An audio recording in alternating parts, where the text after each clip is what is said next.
नमस्कार साथियों। आज के अध्याय में हम बात करने वाले हैं संसदीय व्यवस्था के एक बहुत ही महत्वपूर्ण टॉपिक पर, जो आम लोगों के लिए तो महत्वपूर्ण नहीं होगा या उनको समझ में नहीं आता होगा, लेकिन जो राजनीति विज्ञान के विद्यार्थी हैं वो इसके बारे में जानते होंगे। और ये आम लोगों ने सबने सुना होगा, पढ़ा होगा कि पार्टी ने व्हिप जारी कर दिया। व्हिप जारी कर दिया, ज्यादा से ज्यादा लोगों को इसका मतलब यही पता होता है कि व्हिप जारी करने का मतलब होता है कि आपको पार्टी के हिसाब से ही वोट डालना है।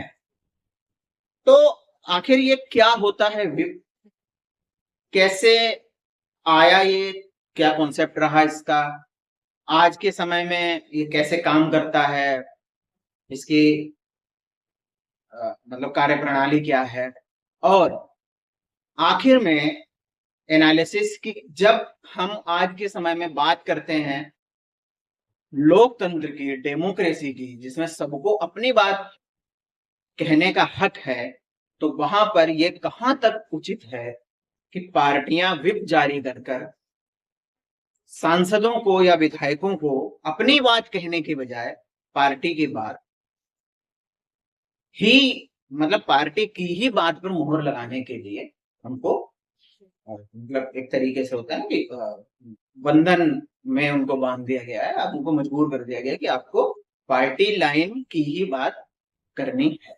ये हम एनालिसिस करेंगे सबसे आखिर में। आइए शुरू करते हैं। तो साथियों शुरू करते हैं। सबसे पहले हम ये जान लेते हैं कि व्हिप होता क्या है। आपने दो चीजें सुनी होंगी। पहली ये, या पढ़ी होंगी, पहली ये कि पार्टी ने व्हिप जारी कर दिया। दूसरी चीज ये कि ये पार्टी के चीफ व्हिप हैं, मुख्य व्हिप। तो आखिर व्हिप होता क्या है? तो सबसे पहले हम इसके बारे में बात कर लेते हैं। देखिए, व्हिप का एक सीधी लाइन में अगर अर्थ समझे तो इसका मतलब होता है कि पार्टी किसी मुद्दे को लेकर के पार्टी का जो स्टैंड है सदन में, वो विधानसभा भी हो सकती है, विधान परिषद भी हो सकती है, राज्यसभा भी हो सकती है, लोकसभा भी हो सकती है, आपको पार्टी लाइन के हिसाब से ही चलकर पार्टी के कहे अनुसार ही वोट, उस मुद्दे पर, जिस भी मुद्दे पर वोटिंग की बात हो रही है, वो आपको वोट करना है। कई बार पार्टियां ये भी करती हैं कि सिर्फ उपस्थित होने के लिए भी व्हिप जारी कर देती हैं कि आपको उपस्थित रहना पड़ेगा जब कोई बहुत गंभीर मुद्दे पे बात होनी होती है, या जहां पर ये इस तरीके की बात आ जाती है कि पक्ष विपक्ष, सत्ता पक्ष और विपक्ष के बीच में हार जीत जैसी बात बन जाती है किसी मुद्दे पर, तो पार्टियां ऐसा भी व्हिप जारी कर देती हैं। तो व्हिप का सीधा सा मतलब होता है कि आपको पार्टी लाइन के अकॉर्डिंग चलना है, क्योंकि संसद है या आपकी विधायिका है, जो राज्य की विधानसभा या विधान परिषद होती है, वहां पे हर आदमी स्वतंत्र है अपनी बात कहने के लिए, रखने के लिए। तो लेकिन अगर आदमी यहाँ पर अपनी बात अपने तरीके से रखेगा या कहेगा तो फिर पार्टी का मतलब नहीं रह जाता है। अगर आप कोई पार्टी ज्वाइन करते हैं तो पार्टी का संविधान आपको मानना पड़ेगा, पार्टी की चीजें आपको माननी पड़ेंगी। तो उसी तरीके से ये व्हिप का कॉन्सेप्ट है कि आपको पार्टी लाइन के अनुसार ही काम करना है, चलना है, वोट, या मतलब अगर उपस्थित रहने के लिए कह रही है तो आपको उपस्थित होना है, अगर वोटिंग के लिए कह रही है तो आपको वोट देना है। तो ये होता है। ऐसी स्थिति आती क्यों है कि जैसे मान लीजिए कोई बिल या विधेयक, कोई कानून सत्ता पक्ष सरकार लेकर के आई संसद में और विपक्ष उसका तगड़ा विरोध कर रहा है। तो दूसरी चीज की, अगर विपक्ष को यह लगता है कि अगर हम ज्यादा विरोध करेंगे या हमारे विरोध में ज्यादा लोग हमारे साथ हैं, तो वो कह देगा जी इसमें वोटिंग करवा लो। ठीक है, वोटिंग की मांग करेगा। उनको लगता है कि शायद हम सरकार को यहाँ पे, सरकार को मतलब पीछे कर दें हम लोग, हमारी वोटिंग हमारी तरफ से ज्यादा वोटिंग होता है। तो अब यहाँ पे क्या करेंगी पार्टियां, हर पार्टी का एक चीफ व्हिप होता है और उसके असिस्टेंट एसोसिएट भी होते हैं जो साथ में काम करते हैं। तो वो क्या करेंगे कि पार्टी एक व्हिप जारी कर देगी, एक अथोराइज लेटर होता है पार्टी की तरफ से जिसमें वो अपने सांसदों को या विधायकों को यह निर्देशित करेगी कि आपको कल इतने बजे इस विधेयक पर चर्चा होगी, आपको उपस्थित रहना है और आपको वोट करना है हाँ या ना में। यानी आप अपनी मर्जी से वोट ना करें, आप हाँ में वोट करें या ना में वोट करें। एक लोकतंत्रीय व्यवस्था में असहमति प्रकट करने का एक तरीका यह भी होता है कि आप वोट ही ना करें। सहमति या सहमति आप नहीं, पार्टी मान लीजिए पार्टी कुछ राष्ट्रीय सुरक्षा के मुद्दे पे कोई बात कह रही है मेरी पार्टी, और मैं पार्टी के साथ नहीं हूं, तो या तो मैं वोट ही नहीं करूंगा या उपस्थित नहीं होऊंगा। इस तरीके की चीजें, तो इस तरीके की चीजें ना हो और लोग उपस्थित हों, वोट दें जो भी सदस्य हैं, और पार्टी लाइन के हिसाब से करें। तो ये होता है विप का। तो वहां पे पार्टी क्या करेगी, विप जारी कर देगी। अब जो चीफ विप है, यानी जो सचेतक शब्द इस्तेमाल होता है हिंदी में, आप लोगों ने लिखा भी देखा होगा कई जगह, मुख्य सचेतक। राज्यसभा में पार्टी के मुख्य सचेतक, या लोकसभा में पार्टी के मुख्य सचेतक, या विधानसभा में पार्टी के मुख्य सचेतक, उप मुख्य सचेतक, सहायक सचेतक, ऐसे। यानी इनको सचेत करना, अलर्ट करना और अपनी बात को पार्टी लाइन के हिसाब से सदस्यों से रखवाना, ये काम होता है विप का, और इसलिए जारी होता है विप। अब सरकार बिल लेकर के आई, कोई कानून लेकर के आई, उस पर बात हो रही है, तो अब यहां पर सदस्यों की ये मजबूरी बन जाती है कि वो पार्टी लाइन, यानी पार्टी का स्टैंड अगर विरोध का है तो आप विरोध ही करेंगे। और कई बार ये समर्थन करने के लिए भी हो जाता है कि जैसे मान लीजिए कोई मुख्य विपक्ष से अलग कोई पार्टी है, वैसे वो विपक्ष के साथ है, लेकिन वो ये कहती है कि ये राष्ट्रीय सुरक्षा का मुद्दा है और हम इसमें सरकार के साथ हैं, तो वो अपने सदस्यों को विप जारी करेगी कि आपको उपस्थित होना है, आपको वोट देना है और आपको पक्ष में वोट देना है, यानी सरकार का समर्थन करना है। ये चीज आपको देखने को भी मिली होगी। भारत अमेरिका जब परमाणु समझौता हुआ था मनमोहन सिंह की सरकार में, तो ये वहां पे हुआ था, मनमोहन सिंह की सरकार वोटिंग से वो उसको जीत भी गई थी, जबकि विपक्ष उसका बहुत ज्यादा विरोध कर रहा था। तो जो पार्टियां नहीं भी शामिल थी सरकार में, उन्होंने भी वहां पर समर्थन में वोट किया था, तो विप मतलब समर्थन के लिए वहां पर जारी हो गया। तो ये होता है। तो दो चीजें जो मेन है इसमें मुख्य रूप से होती हैं, जो मुख्य सचेतक होता है उसका काम होता है अनुशासन और उपस्थिति। क्योंकि अगर आप अनुशासन में नहीं रहेंगे तो हो सकता है आप वोट ना करें, आए ना, खिलाफ वोट कर दें, कुछ भी कर दें इस तरीके से। तो ये यही काम होता है विप। अब इसका कॉन्सेप्ट कैसे आया या ये कहां से आया, तो ब्रिटिश काल में देखिए, हमारे यहाँ जो पार्लियामेंट्री सिस्टम है, मैं बार बार ये चीज बता भी चुका हूं आपको, जो संसदीय व्यवस्था हमारी है, वो संसदीय व्यवस्था ब्रिटेन की संसदीय व्यवस्था से ली गई है, उसी को हमने अपनाया है। तो वहां पर ये कॉन्सेप्ट आया था। और जो ब्रिटिश कॉलोनीज हैं रही हैं, इंडिया हो गया और भी देश हैं, वहां पर ये न्यूजीलैंड हो गया, ऑस्ट्रेलिया हो गया, वहां पर इस तरीके की व्यवस्था है। ठीक है, तो ये कॉन्सेप्ट यहाँ से आया, ब्रिटेन से आया, ब्रिटेन का कॉन्सेप्ट है, फिर हमने अपनाया, क्योंकि हमने उनकी व्यवस्था अपनाई, तो ज्यादातर चीजें हमने अपनाई हैं ब्रिटेन की, तो ये भी हमने अपनाया। और ये होता है मुख्य सचेतक का, मैंने आपको काम बताया कि दो काम होते हैं, उपस्थिति सुनिश्चित करना और पार्टी में अनुशासन बनाए रखना। तो साथियों, अभी तक हमने ये जाना, ये समझा कि विप क्या होता है, इसका इतिहास क्या रहा है, इसका कॉन्सेप्ट कहाँ से आता है। अब हम ये जानते हैं कि क्या विप हर चीज में, यानी सदन की जितनी भी बैठकें होती हैं, विधानसभा की जितनी बैठकें होती हैं, जितने सत्र चलते हैं, जितनी बार सदन लगता है, तो क्या हर बार विप जारी होता है, हर बार विप की जरूरत पड़ती है, हर चीज में विप लागू होता है? और दूसरा कि यदि कोई सांसद या विधायक विप नहीं मानता है, विप के खिलाफ जाता है अपनी पार्टी लाइन के, यानी विप के खिलाफ जाना मतलब, या पार्टी लाइन के खिलाफ जाना मतलब आप विप को डिनाई कर रहे हैं, आप विप को नहीं मान रहे हैं। तो विप को अगर आप नहीं मान रहे हैं या आप पार्टी लाइन से आप खिलाफ जा रहे हैं, यहाँ पे यही माना जाएगा, क्योंकि पार्टी का स्टैंड कुछ और है और आपका स्टैंड कुछ और है। तो उसके साथ क्या हो सकता है, क्या उसको सजा मिल सकती है, कुछ उसके साथ कुछ हो सकता है, या कुछ भी नहीं होगा, ये सिर्फ ऐसे ही है। तो दोनों मुद्दों पर एक एक करके हम बात करते हैं। तो पहले हम ये जान लेते हैं कि व्हिप जो है वो हर मुद्दे पर, हर बात पर जारी नहीं किया जाता। जब कोई बहुत ही महत्वपूर्ण मुद्दा होता है जहां पर सरकार को, विपक्ष को ये, अच्छा विपक्ष ही जारी करे ऐसा जरूरी नहीं, सरकार भी व्हिप जारी करती है। ये भी आप ध्यान रखिएगा कि सरकार भी व्हिप जारी करती है। और सरकार के जो संसद का मैं आपको बताऊं तो संसद में जो संसदीय कार्य के मंत्री होते हैं, संसदीय कार्य मंत्री जो होते हैं, ये कैबिनेट मिनिस्टर स्तर का पद है, तो वो जो है चीफ व्हिप भी होते हैं सरकार की तरफ से।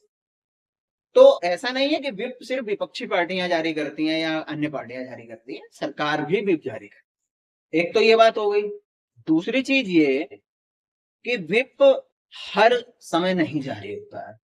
जब कोई बहुत गंभीर मुद्दा हो, जहां पर सत्ता पक्ष या विपक्ष की आन शान की बात हो, कहते हैं ना इज्जत की बात आ गई है, तो या कोई बहुत महत्वपूर्ण मुद्दा, गंभीर विषय पर बात हो, जहां पर यह जरूरी हो कि अधिकतम सांसद या विधायक वहां पर उपस्थित हों, अपना मत दें, या कहीं पर ऐसी किसी चीज पे मत विभाजन होना जो बहुत इंपॉर्टेंट है देश के लिए। कई बार पार्टियों की, सत्ता पक्ष विपक्ष की अस्मिता की लड़ाई भी बन जाती है ये, कि विपक्ष कहता है कि हम नहीं लाने देंगे और सत्ता पक्ष कहता है कि नहीं हम लाकर रहेंगे, कुछ भी कर लो आप। तो इस तरीके के जो मैटर्स होते हैं उनमें ही व्हिप जारी होता है। तो साथियों, यहाँ पर मैं आपको कुछ 2-3 उदाहरण देता हूं जिससे आपको समझ में आ जाएगा। जैसे कि जब कभी विश्वास मत, कॉन्फिडेंस मोशन लाया जाता है सत्ता पक्ष की तरफ से, तो सत्ता पक्ष व्हिप जारी करता है। उसी समय विपक्ष भी व्हिप जारी करता है कि वहां पे आप उपस्थित रहें, वोटिंग करें, क्योंकि वहां पे सरकार गिर सकती है अगर वोट कम हुए। अब विश्वास मत अगर नहीं जीत पाई सरकार को इस तरीके से, तो वहां पर व्हिप जरूर जारी होता है। अब विश्वास मत अगर लेकर के आता है विपक्ष कि सरकार के खिलाफ जी विश्वास मत है, सरकार के पास बहुमत नहीं है सरकार चलाने का, आप वोटिंग करवा लो, तो वहां पर भी दोनों तरफ से व्हिप जारी होता है कि भाई वो कहेंगे कि उपस्थित रहो, वो भी कहेंगे उपस्थित रहो, वो कहेंगे आपको पक्ष में वोट डालना है, वो कहेंगे आपको विपक्ष में डालना है। तो इस तरीके की चीजें होती हैं। तीसरा अभी अभी तुरंत का ताजा उदाहरण है, जब लोकसभा अध्यक्ष का चुनाव हो रहा था, श्री ओम प्रकाश बिरला जी जो लोकसभा के अध्यक्ष दोबारा एक बार फिर से बने हैं नरेंद्र मोदी की सरकार में, तो उनके चुनाव के टाइम पर भी व्हिप जारी हुआ था। हालांकि सत्ता पक्ष वहां पर जीत गया और उन्होंने अपना ही स्पीकर वहां पर वो लेकर के बनाया, मतलब। अच्छा, राष्ट्रपति उपराष्ट्रपति के चुनाव में व्हिप जारी नहीं होता है। वहां पर आप किसी को, आपने सुना भी होगा क्रॉस वोटिंग, एक शब्द आपने सुना होगा कि जी राष्ट्रपति चुनाव में क्रॉस वोटिंग हो गई, तो वो इसीलिए संभव है क्योंकि वहां पर व्हिप जारी नहीं होता है। तो सांसद जिसको चाहे वोट दे सकता है। तो हो सकता है सत्ता पक्ष में, विपक्ष में हूं, लेकिन मुझे सत्ता पक्ष का कैंडिडेट राष्ट्रपति पद के लिए बिल्कुल अच्छा लग रहा है, मैं उसे वोट दे दूंगा। तो ये इस तरीके की चीजें होती हैं जब व्हिप जारी होता है या नहीं। तो साथियों, अब दूसरे सवाल का जवाब तलाशते हैं। दूसरा सवाल ये था कि क्या कोई व्यक्ति यदि पालन नहीं करता है व्हिप का, मतलब व्यक्ति, सांसद, विधायक अगर पालन नहीं करता है व्हिप का, तो क्या हम उसके खिलाफ कोई पार्टी एक्शन ले सकती है, सत्ता पक्ष या विपक्ष, उसके साथ क्या कर सकते हैं। तो संविधान की 10वीं अनुसूची में एक कानून है, एंटी डिफेक्शन लॉ। ये कानून पार्टियों को ये अधिकार देता है कि वो इस तरीके का प्रावधान अपने संविधान में कर सकते हैं। मैंने शुरू में कहा था कि अगर आप किसी पार्टी की सदस्यता लेते हैं तो आपको उस पार्टी का संविधान भी मानना पड़ेगा। और जब मैंने आपको ये बताया था कि पार्टियां क्या होती हैं, पार्टियों का गठन कैसे होता है, तो उस वीडियो में मैंने आपको ये भी बताया था कि कोई भी पार्टी होती है तो उसके लिए उसके पास एक लिखित संविधान होना चाहिए कि आखिर आपके नियम कानून क्या होंगे, नियम कायदे कानून क्या होंगे, जिनके आधार पर आप पार्टी का गठन कर रहे हैं। तो वो ये सुविधा देती है, अधिकार देती है पार्टियों को। तो यहाँ पर क्या होता है कि पार्टियां जो सांसद या विधायक नहीं पालन करता है व्हिप का, उसको पार्टी से निष्कासित कर सकती हैं और कई बार उसको सदन से भी निष्कासित किया जा सकता है पार्टी लाइन के खिलाफ वोट करने के लिए, या मान लो वोट ही ना करे, विरोध करे, इस तरह। यहाँ पर एक चीज और मैं आपको बताऊं कि सुप्रीम कोर्ट का एक डिसीजन भी आया था इसको लेकर के, तो कि सुप्रीम कोर्ट ने कहा कि बार बार आप हर चीज में, मैं यहाँ पे संदर्भ आ गया तो मैं बता रहा हूँ, आप हर चीज में नहीं इसको लागू कर सकते। जैसे मैंने कहा कि हर चीज में नहीं लागू होता है, तो उन्होंने कहा कि हर चीज में आप लागू नहीं कर सकते, confidence motion, no confidence motion में आप लागू करिए, इस तरीके की चीजों में लागू करिए, ये नहीं कि हर छोटी छोटी चीज में जो है आप लागू कर देंगे। यही चीज इसको थोड़ा अलग बनाती है डेमोक्रेसी में, क्योंकि अगर हर बात में लागू कर देता तो किसी पार्टी की सदस्यता लेना, दैट मीन्स कि मैं उनका पूरी तरीके से उनके बंधन में बंध गया हूँ। डेमोक्रेसी में तो ऐसा नहीं होता। तो ये चीज है यहाँ पर, तो उसको निकाल सकती है। लेकिन अब यहां पर भी एक ट्विस्ट है, अगर किसी पार्टी के 1/3 सदस्य, सांसद या विधायक अगर पार्टी व्हिप के खिलाफ जाकर के वोट करते हैं, तो यहां पर उनको सुरक्षा प्राप्त है। उनको एक अलग दल मान लिया जाएगा, अलग पार्टी मान लिया जाएगा, और पार्टी ना उनको, भाई जब पार्टी के खिलाफ ही जा रहे हैं तो सदस्यता तो अपने आप ही जानी है, खुद भी छोड़ देगा आदमी। जब मैं पार्टी के खिलाफ जाऊंगा तो पार्टी में थोड़ी रहूंगा। और उनको आप सदन से भी नहीं निकाल सकते, ये लोकसभा अध्यक्ष का या विधानसभा अध्यक्ष का वहां पे अधिकार हो जाता है, विशेषाधिकार, तो उनको आप निकाल नहीं सकते। दूसरी चीज कि जब इस तरीके की स्थिति आती है तो उसका फैसला फिर बाद में होता है। नहीं, अब मैं आपको एक चीज और बता देता हूं कि जो विप होता है 3 तरीके का होता है, 1 लाइन, 2 लाइन और 3 लाइन। 1 लाइन विप जो होता है उसमें सिर्फ आपको उपस्थित रहने के लिए कहा जाता है कि आप, मैंने कहा था ना कि कई बार सिर्फ उपस्थित रहने के लिए भी विप जारी कर दिया जाता है कि आपको उपस्थित रहना है, तो यहाँ पर सिर्फ आपको उपस्थित रहने के लिए ही कहा जाता है। सेकेंड लाइन जो विप होता है उसमें आपसे उपस्थित रहने के लिए और वोटिंग के लिए भी कहा जाता है।